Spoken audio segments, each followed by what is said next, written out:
How to fix Tinder messages not sending error. Hello and welcome back to our YouTube channel. In today's video, you will learn how you can fix your messages not getting through Tinder. So without any further ado, let us jump right into the process. First of all, make sure that you are using the latest version of your Tinder app. Head over to Play Store and search for Tinder. If you see update sign here, tap on update and update your Tinder application. Once you do so, head over to your settings app. From here, tap onto apps. And from these various options of apps, search for Tinder.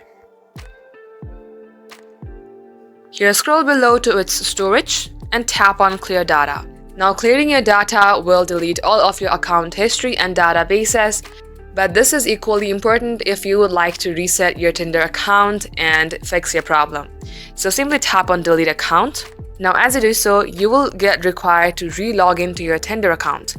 Make sure that you enter your password and your username correctly, and that will fix your messages not sending problem.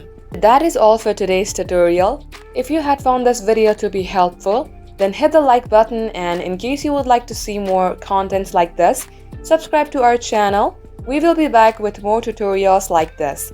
Until then, thank you for watching and see you in our next upload.